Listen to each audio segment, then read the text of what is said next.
Swiss நாட்டிலுள்ள தமிழ் தொழில் முனைவோர்களை ஒன்றிணைத்து தமிழ் வர்த்தகர்களின் வணிகத்தை உலக ரீதியாகவும் மேம்படுத்தும் நோக்கில் சுவிஸ் தமிழ் வணிக சங்கம் ஆரம்பிக்கப்பட்டுள்ளது. சங்கத்தின் நோக்கத்தை தெளிவுபடுத்தும் ஊடகவியலாளர் சந்திப்பு இன்று சனிக்கிழமை சூரிச் மாகாணத்தில் உள்ள தமிழ்மனை மண்டபத்தில் நடைபெற்றது.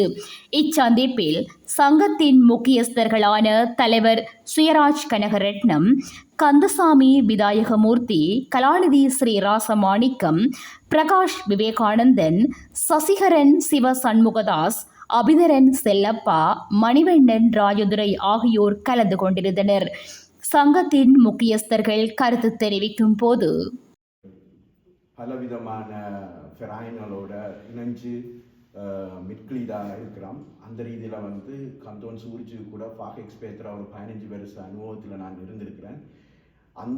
அந்த காலங்களிலே நான் கவலைப்பட்டது, எங்களை தமிழாக்களுக்கு இப்படி ஒரு சங்கம், வர்த்தக சங்கம் இல்லையன்றது யோசிச்சு தான் நான் இங்கே இதை எல்லாருமா இணைஞ்சு எங்களை எதிர்கால தமிழர்களுக்கு, எதிர்கால வர்த்தக சங்க ஆசைப்படுறார்களுக்கு இணைகிறதுக்கும் உதவியாகவும், அதை விட நாங்கள் டார்கெட் பண்ணுற மெயினாக எங்களோட தமிழ் இனம் என்ற ரீதியில் தான் நாங்கள் அதை விரும்புகிறோம். இப்படி ஒரு சங்கத்தை உருவாக்கியது. இந்த நோக்கம் எல்லோருக்கும் உதவி செய்யக்கூடிய நோக்கம் இந்த இது அமைப்பு இருக்குது. நான் இதில் உயர்களுடன் இணைந்து பணியாற்றுவதில் எனக்கு மிகுந்த மகிழ்ச்சி. நட்புகளோட பேசப்பட்டதுக்கு நினைவாக சுவிஸில் நாங்கள் ஒரு வணிகர் சங்கத்தை உருவாக்கணும்னு சொல்லி நீண்ட நாள் காய்ச்சினாங்கள். அதனுடைய முயற்சியாக இன்றைய நாள் இந்த இடத்துல நாங்கள் எல்லாரும் கூடியிருக்கிறோம். நாங்கள் இந்த அமைப்பினுடைய அங்குராப்பண நிகழ்வில் கலந்து கொண்டிருக்கிறோம். நான் தொடர்ந்து இந்த சுவிஸ் தமிழ் வணிக சங்கத்தை போல ஈழத்தமிழர்கள் எங்கெங்கெல்லாம் இருக்கிறோமோ அங்கெல்லாம் ஒரு அமைப்புகள் தமிழர்களுடைய நலன் சார்ந்தும் தமிழர்களுடைய வளர்ச்சி சார்ந்தும் இருக்குது. அப்போ இதை நாங்கள் இங்கே சுவிஸ்லேயே நிறுவ வேண்டும் என்று பல்வேறு இடங்களில் காய்ச்சினாங்கள். அதன் ஒரு உச்சகட்டமாக தமிழ் எக்கனாமிக் ஃபியூச்சர் என்று தாவோஸில் நடைபெற்ற ராய்ஸ் அமைப்பால் செய்யப்பட்ட ஒரு நிறுவனத்திலையும் நாங்கள் காய்ச்சிருந்தோம். அப்போ அதன் ஒரு அடுத்த கட்டமாக இதை நாங்கள் கொண்டு போவோம். இங்கே எங்களை போலையும் எங்களை பெரிய பெரிய பிஸ்னஸ் செய்யக்கூடிய தொழில் முனைவோர் இருக்கிறார்கள். அவர்களை ஒன்று சேர்க்கிறதுக்கு ஒரு வழி தேவை. அதுக்காகத்தான் இந்த சுவிஸ் சேம்பர் ஆஃப் காமர்ஸ் என்ற ஒரு இதை உருவாக்கி அடுத்த எங்களுடைய சுவிட்சர்லாண்டில் உள்ள வணிகத்தை எப்படி உலக ரீதியாகவும் மற்றும்படி இந்த நாட்டு மக்களுக்கும் சேர்ந்து பிஸ்னஸ் செய்யணும் சொன்னால், நான் எங்களுடைய சமுதாயம் தனியாக எங்களுக்குள்ளே தமிழில் பிஸ்னஸ் செஞ்சுட்டாங்க. உலக ரீதியாகவும் இந்த நாட்டில் உள்ள அனைத்து மக்களையும் சேர்ந்து பிஸ்னஸ் பண்ணுறதுக்காகத்தான் நாங்கள் இந்த அமைப்போடு சேர்ந்து செயல்படுறோம். இந்த அமைப்பு கூடுதலாக இன்னொரு அடுத்தடுத்த ஆண்டு காலங்களில் ஒரு பெரிய லெவலில் ஒரு பிஸ்னஸை கொண்டு போகிறோம்னு சொன்னால், எங்களுக்குரிய ஒவ்வொரு அறிவு இல்லைன்னா இந்த அறிவு சார்ந்த விஷயங்களையும் மற்றது எங்களுடைய பிஸ்னஸுக்குடைய சம்பந்தமான எல்லா கனெக்டிவிட்டியும் அதை நெட்வொர்க் பண்ணுறதுக்காகத்தான் இந்த அமைப்பாக இருக்கிற இது நாங்கள் இப்போதைக்கு நாங்கள் பார்க்கலாம். இப்போ எங்களோட டாவோஸில் நடைபெற்ற மகாநாட்டுக்கு அப்புறம் தெரியுது, உலகத்தில் எங்கெங்கே எல்லாம் பெரிய பெரிய பிஸ்னஸ் செய்கிற பெரிய பெரிய தொழில் முனைவர்கள், அதாவது மில்லியனர் பில்லியன் என்று சொல்லி, அப்போ அந்தளவுக்கு எங்களுடைய சுவிட்சர்லாண்ட்லேயும் அதுக்கு ஈக்குவலாக உள்ள அறிவு சார்ந்த தொழில்நுட்பம் சார்ந்த எல்லா இண்டஸ்ட்ரியிலையும் பிஸ்னஸ் இருக்குது. அதாவது பேங்கிங்காக இருக்கலாம், லொஜிஸ்டிக்காக இருக்கலாம், ஃபார்மா இண்டஸ்ட்ரியாக இருக்கலாம், ப்ரொடக்ஷனாக இருக்கலாம். இது எல்லாரையும் ஒன்று சேர்த்தோம்னு சொன்னால் எங்களுடைய தமிழுடைய வளர்ச்சியும் உங்களோட பொருளாதாரம் ஒரு பெரிய ஒரு இடத்தை கொண்டு போகிறதுக்கு நாங்கள் ஒரு அடிக்கல்லாக இருக்கணும்ன்றதுக்காக தான் இந்த ஒரு நெட்வொர்க்கை ஸ்டார்ட் பண்ணுறோம். ஏன்னா நெட்வொர்க் இந்த எங்களுடைய தமிழர்களுடைய மெயினான நோக்கம் என்னன்னு சொன்னால், அவர்கள் தங்களுக்குள்ளேயே இருக்கிறதால ஒவ்வொரு நாடுகளோட கனெக்ட் பண்ணி, அதாவது சுவிஸ் தமிழர்கள் எல்லா நாட்டுகளோடையும் தொடர்பு இருக்கணும். அதே மாதிரி எல்லா தமிழோடையும் தொடர்பு இல்லை உலக ரீதியாக. அப்போ இன்றைக்கு நான் என்னுடைய கணிப்பு, அதாவது ஒவ்வொரு இண்டஸ்ட்ரி, அதாவது இதில் நாங்கள் குறுகிய பிஸ்னஸாக தான் ஒரு சின்ன அளவில் ஸ்மால் என்டர்பிரைஸ்னாக தான் எங்களுடைய ஆட்கள் வைக்க முடியும். அவர்களுக்கும் எங்களுடைய நோஹாவ், அதாவது நுழைச்சை கொடுத்து எப்படி டெவலப் பண்ணி கொண்டு வரணுமோ அதுக்காகத்தான் நாங்கள் இந்த ஒரு அமைப்பை நாங்கள் உருவாக்கி இருக்கிறோம். இந்த அமைப்பு மூலம் நாங்கள் எல்லா சுவிட்சர்லாந்துடைய அனைத்து பக்தர்களையும் ஒன்றிணைச்சு அவர்களுடைய பிஸ்னஸையும் எங்களுடைய பிஸ்னஸையும் சேர்ந்து பயணித்து எல்லாரையும் ஒற்றுமையாக இருந்து நாங்கள் உங்களுடைய பொருளாதாரத்தில் ஒரு தமிழ் ஒரு நல்ல ஒரு முன்னேற்றமான இருப்பான்னு சொல்லித்தான் இந்த ஒரு அமைப்புக்காகத்தான் நாங்கள் இந்த நெட்வொர்க்கிங்கை மெயினாக கொண்டு வரது தான் இந்த இது செய்துட்டு இருக்கோம். அடுத்து 2வது செயல் திட்டம் நாங்கள் எங்களுடைய இன்ட்ரெஸ்ட் பெற்றிருக்கும், அதாவது ஆங்கிலத்தில் லாபி என்று சொல்லலாம். ஏன்னா எங்களுக்கும் ஒரு குரல் தேவை. இப்போ வணிகம் செய்பவருக்கும் எங்களுடைய இன்ட்ரெஸ்ட்டை வந்து அலைன் பண்ணி அந்த அலைன் இன்ட்ரெஸ்ட்டை வந்து இங்கே இருக்கிற சுவிஸ் அரசோ அல்லது சுவிஸ் அரசாங்கத்தோட எங்களுடைய நலன்களை வந்து பெறுவதற்காக தான் இந்த 2வது செயல் திட்டத்தை வந்து நாங்கள் கொண்டு நடத்த போகிறோம்.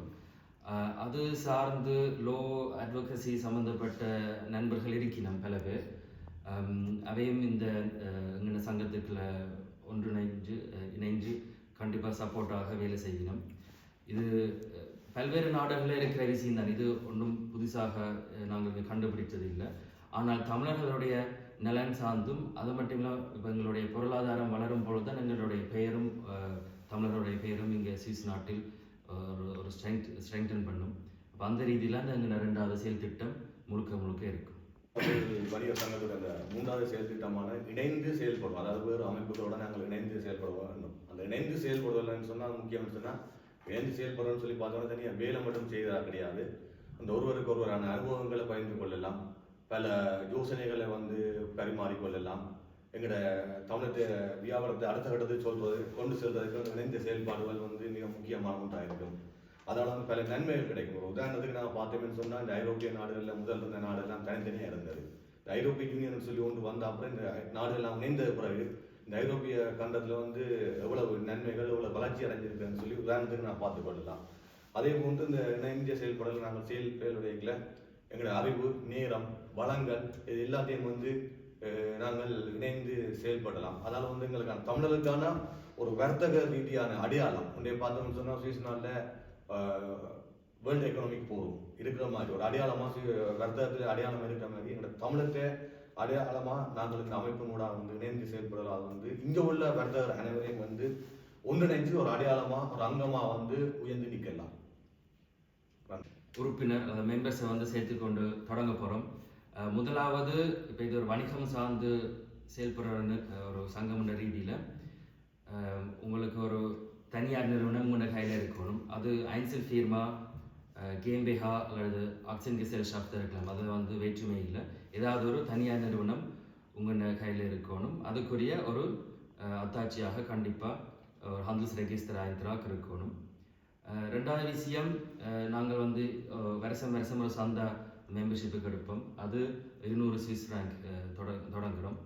அப்போ இந்த 2 கண்டிஷனோட நாங்கள் வந்து ஏனைய மெம்பர்ஸை வந்து கண்டிப்பாக எங்களுடைய சங்கத்துக்கு இணைத்து எங்களுக்கு எல்லாத்துக்கு கூட்டையிலுமா கூட்டி நாங்கள் சேர்ந்து பயணிக்கிறதுல சந்தோஷமாக இருக்கும். இது சம்பந்தமாக எல்லாருடைய கருத்தையும் ஒருமித்து ஒரு சில விஷயங்களை நான் விளக்கமாக சொல்லணும்னு விரும்புகிறேன். அதுக்கு அர்த்தம் என்னென்னா, வழக்கமாக நான் சொல்கிற வசனம் பொருளாதாரத்தில் மேம்படாத ஒரு தனி மனிதனோ சமூகம், ஒரு குடும்பமோ சமூகமோ பெரிய அளவில் ஏற்றுக்கொள்ளப்பட மாட்டாத உலகளாவிய ரீதியில் ஒரு தனி மனிதன் எவ்வளவு செல்வந்தனாக இருந்தாலும் அது வர்த்தக ரீதியாக போகிற பொழுது தான் அவர் வர்த்தக ரீதியாக அவர் மற்றவர்களுக்கு வேலை வாய்ப்பு கொடுக்கக்கூடியதாக இருக்கும். எனவே சுவிட்சர்லாந்தில் ஆரம்ப காலத்தில் வர்த்தகர் என்ற முறையில் நாங்கள் மிகப்பெரிய சிரமங்கள் எதிர்நோக்கினாங்கள். அந்த சிரமங்கள் வந்து இந்த புதுசாக வர்த்தகம் தொடங்குறவர்களுக்கு இருக்கக்கூடாதுன்றதுக்காக உருவாக்கப்பட்டதான் இந்த சங்கம். இப்போ சமீபத்தில் கூட ஒரு 5 வர்த்தகர்களுக்கு நான் பெரிய உதவி செய்திருக்கிறேன்.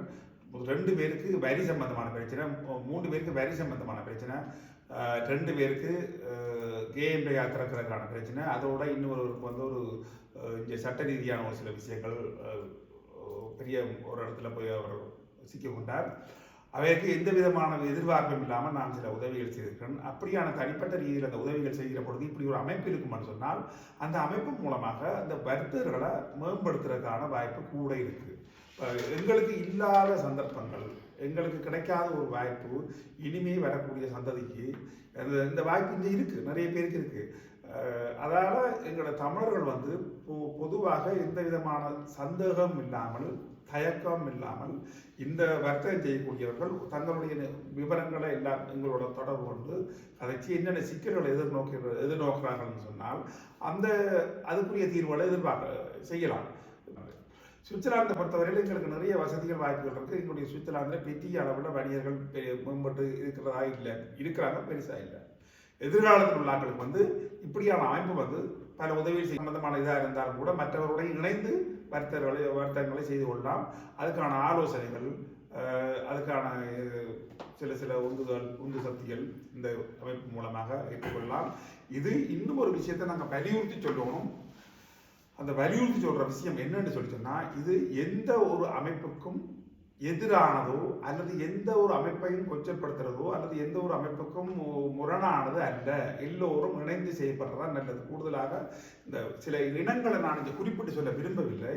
சில அமைப்புகள் சில வேறு நாட்டுக்காரர்கள் வந்து மிகவும் ஒற்றுமையாக நல்ல நிலையில இந்த சில விஷயங்களை செய்து கொண்டிருக்கிறார்கள். எங்களில் அந்த ஒற்றுமைகள் சரியான குறைவாக இருக்கு. அதாவது விமர்சனங்கள் கூட வரும். ஏதாவது ஒரு விஷயம் செய்தால் உடனடியாக அதுக்கு முரணான ஒரு விமர்சனம் வரும். அந்த விமர்சனம் உண்மையான விமர்சனமா இருக்காது. அதை செய்யறதுக்கு விடுறதும் இல்லை, செய்யறதும் இல்லை. அதனால எல்லோரும் ஒற்றுமையா இருந்து இந்த சங்கத்தை வழி நடத்தணும். இங்கே உள்ள தமிழர்கள் முன்னேறணும். அப்படியான ஒரு நோக்கத்தோட மட்டும் செயல்பட்டா எல்லாருக்கும் நல்லது. இதுதான் என்னுடைய கருத்து. இந்த அமைப்பு தேவை என்று சொன்னால் இந்த சுவிட்சர்லாண்டில் இப்போ நான் வந்து 35 வருஷமாக இங்கே இருக்கிறேன். இப்போ என்ன வந்து கன பேருக்கு தெரியாது, நான் என்ன செய்கிறேன்ன்றதும் தெரியாது. இது வந்து இதுக்குள்ளே இப்போ இதை வந்து நாங்கள் இந்த நெட்வொர்க் மூலமாக இப்போ வந்து எங்களை நாங்கள் அறிமுகப்படுத்தி கொள்றதாலும் எங்களை விட எவ்வளவோ திறமைசாலிகள் எங்களுக்கு தெரியாமல் இளைமரகாயாக இருக்கணும். ஆனால் அதே நேரத்தில் இப்போ நாங்கள் ஒரு சேர்ந்து செயல்பட்ட அந்த நெட்வொர்க் மூலம் சேர்ந்து செயல்பட்டால் அவைகளுக்கும் ஒரு அவை பெரிய லெவலுக்கு வரக்கூடிய ஒரு ஒத்துழைப்பு இருக்கும். அதே நேரத்தில் அவர்களால் எங்களுக்கும் ஒரு பெரிய அடுத்த ஸ்டெப்புக்கு போகக்கூடிய ஒரு ஒத்துழைப்பு இருக்கும். என்னென்னு சொன்னால் இப்போ நான் வந்து இந்த சுவிஸில் வந்து இப்போ உங்களுக்கு தெரியுமோ தெரியாதோ அந்த ஹண்ட்ரட்ஸ் கேமரா ஸ்பெடிலோக் சுவிஸ் இப்படி அந்த நெட்வொர்க்கிங் இப்போ அதுகளெல்லாம் நாங்கள் மிட் லீடராக இருக்கிறோம். அது வந்து சுவிஸ்காரோடையே போகுது. இப்போ அதுகளில் பார்க்க இப்போ வருஷத்தில் 2-3 மீட்டிங் அதில் வரைக்குள்ளே இப்போ எத்தனையோ பேர் வருவினோம். சில நேரம் 1000க்கும் மேற்பட்ட ஆக்களும் வருவினோம். அதுக்குள்ளே எவ்வளவோ நெட்வொர்க் எல்லாமே அதுக்குள்ளே பிஸ்னஸ் எல்லாம் இருக்குது. இப்போ இதை வந்து நாங்கள் வந்து ஒருத்தர் தெரியாமல் இருக்கிறதாலேயோ எங்களுக்குள்ளே இருக்கிற திறமைகள் வந்து அப்படியே முடங்கி கொண்டு இருக்குது. அந்த ஒரு குறுகிய வட்டத்துக்குள்ளேயே இருக்குது. இந்த நிறுவனம் மூலமாக நாங்கள் அதை வந்து வெளிக்கொண்டு வர வேணுமென்றதான் எங்களுடைய ஒரு ஆசை. கேள்வியில் இருந்தால் எங்களுடைய செயற்பாட்டு திட்டங்களை பற்றி அல்லது எங்களுடைய அமைப்பை பற்றி கேட்கறதுக்கு இருந்தால் கேளுங்க. இந்த அமைப்பு சுவிஸில் தோற்றம் பெற்றிருக்கு. இதை போல இன்னொரு வர்த்தக தமிழ் சங்கம் ஒன்றும் இருக்குது. அது தொடர்பாக நீங்கள் எதுவும் அவையோட கலந்து ஆலோசித்து சேர்ந்து இயங்குறது தொடர்பான முடிவு இருக்கா? அது சம்பந்தம் அவனோட கருத்து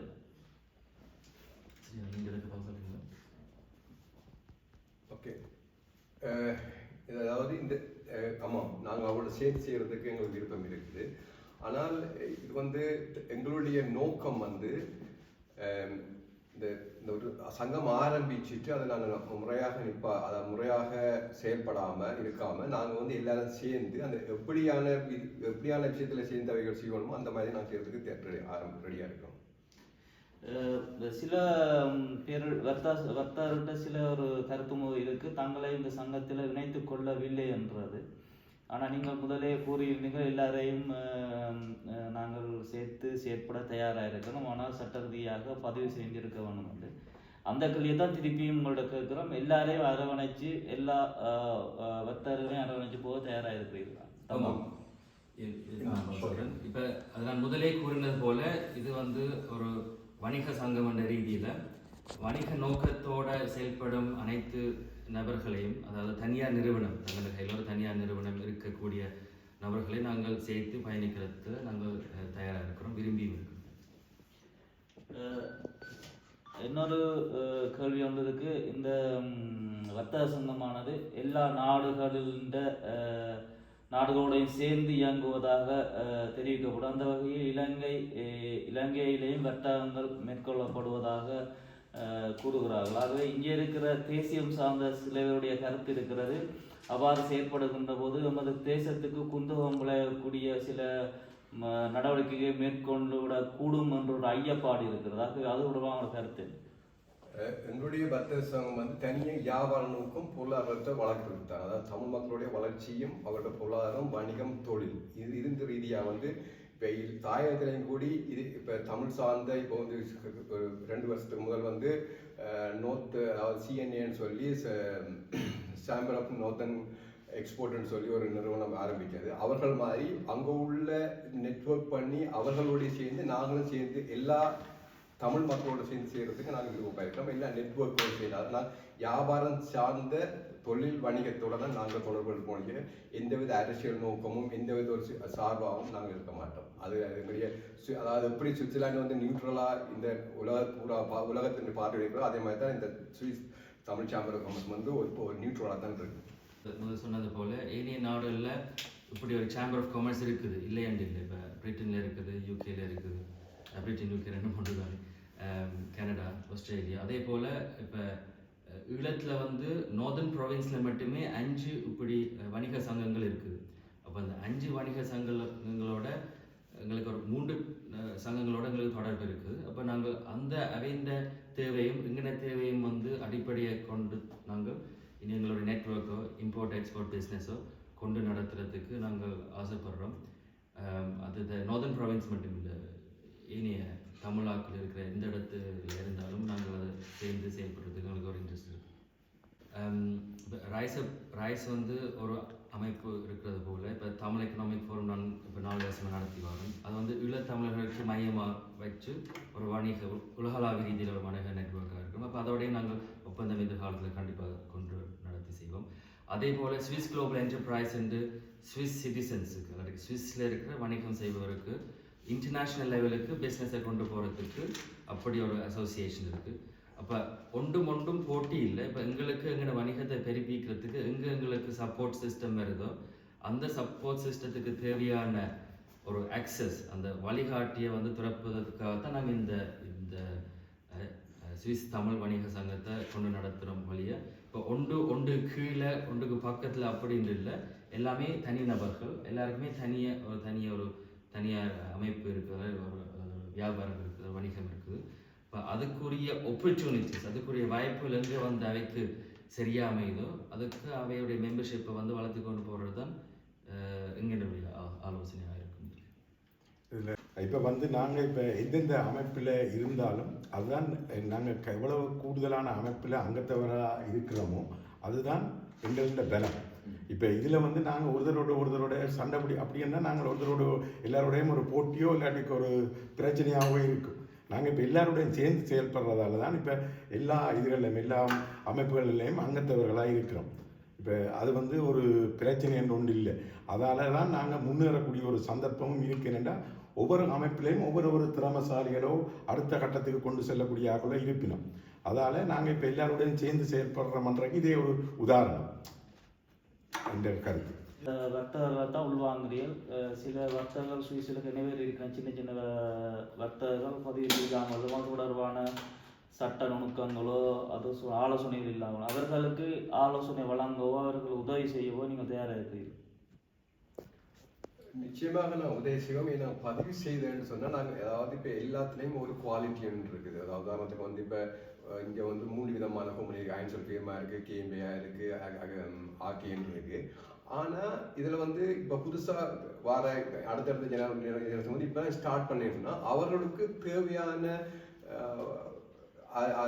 எப்படி கம்பெனி ஆரம்பிக்கிறதோ எப்படி கம்பெனிகள் ஹெல்ப் பண்ணுறதோ எங்களுடைய அனுபவங்கள் நாங்கள் பகிர்றதுக்கு ரெடியாக இருக்கிறோம். ஆனால் இதுக்காக ஒரு வித கட்டக்கரியாக நாங்கள் வச்சுக்கிறோம். அதை எப்படியான மெம்பர்ஷிப்பில் இவ்வளவு எந்தெந்த கம்பெனியில் ஒரு ஏன்னு சொன்னால் நிறைய பேர் எங்களுடைய பிஸ்னஸ் ஸ்டார்ட் பண்ணிட்டு சில கம்பெனிகள் வந்து அடுத்த ஒரு 2 வருஷத்துலேயே அவை பிஸ்னஸை பற்றி தெரியாமலே லொஸ் ஆகிருக்கணும். ஆனால் அவை காரணம் வந்து அவர்களுடைய நோஹாவும் தெரியாது. அப்போ அது எங்களோட சேர்ந்து எங்களுடைய கொம்மியோட ஆலோசிச்சா நாங்கள் அவங்களுக்கு ஹெல்ப் பண்ணுவோம். மறுபடியும் மெம்பர்ஷிப்பை பொறுத்தவரை வந்து அதுக்கு ஒரு கேட்டகரி இருக்குது. அதை நாங்கள் பிரகாஷ் தான் அதாவது இப்போ எப்படி இப்போ நாங்கள் இதை எப்படி அணுக போகிறோம்ன்றது வந்து இப்போ மெம்பர்ஸ் ஆகக்கூடிய ஆட்கள் வந்து ஹாந்தஸ் ரெஜிஸ்டர் எந்திராக்கி இருக்கணும், அது உண்டு. ஆனால் இப்போ நாங்கள் செய்கிற ஒர்க் ஷாப் இல்லாட்டி நெட்வொர்க்கிங் ஈவெண்ட்டுக்கு வந்து அது ஓப்பனாக எல்லாருமே அதுக்கு பங்கு கொள்ளலாம். அதுக்கு மெம்பர்ஸ் என்ற அடிப்படையில் மட்டும் இல்லாமல் அது வந்து எல்லாம் பொது தளத்தில் யாருக்கு அப்படி அப்போ நாங்கள் இப்போ புதுசாக அப்போ சேல்ஸ் ஒர்க் ஷாப் இல்லாட்டி ஃபைனான்ஸ் ஒர்க் ஷாப் அது புதுசாக ஆரம்பிக்க ஒரு த்ரைவான் பீரோட எப்படி நாங்கள் நாடணும்னா அப்படி அதுக்குரிய ஒர்க் ஷாப் நாங்கள் செய்வோம். அப்போ அந்த ஒர்க் ஷாப்பில் வந்து கண்டிப்பாக இப்போ நீங்கள் சொன்ன அந்த கேட்டகரி நம்ம ஃபீர்மா தொடங்கல ஆனால் தொடங்க போகிறோம் என்ற அந்த அந்த கேட்டகரி ஆனாலும் அதுக்கு கண்டிப்பாக வரும். ஏன்னா சுவிட்சர்லாண்டில் வந்து 500க்கும் மேற்பட்ட வியாபாரங்கள் இருக்கு. அதாவது சின்ன கிட்டத்தட்ட 100க்கு மேற்பட்டது வந்து GmbH இருக்கு. ஒரு ஒரு ஒரு 10க்குட்பட்ட பயன் வந்து ஆகே இருக்கு. ஆனால் இதில் வந்து அவர்களுக்கு வந்து நாங்கள் எப்படியான இப்போ புதுசாக வாரவர்களுக்கும் அந்த நாங்கள் அவருக்கு செமினார் மற்றும் நெட்வொர்க்கிங் பண்ணைக்கு வந்து அறிவுரையை சொல்லிட்டு இருந்தலாம். மற்றபடி நாங்கள் அவர்கள் கூட இப்போ இப்போ நெட் இப்போ சில கம்பெனி வந்து பெத்ராய்க்கும் மற்றபடி சில இதுகள் வரைக்கும் வந்து அந்த கிரிமினல் ரெக்கார்டு இருந்தால் நாங்கள் எங்களை இது நெட்வொர்க்கில் வந்து சரியாக அமைய பெறாது என்று அவர்களுடைய நாங்கள் ஒரு பிஸ்னஸ் செய்யும்போது எல்லாத்தையும் ஒரு குவாலிட்டியும் ஒரு இதுவும் கொண்டு வரோம். அதையும் நாங்கள் மெயின்டைன் பண்ணுறோம். ஓகே, நன்றி.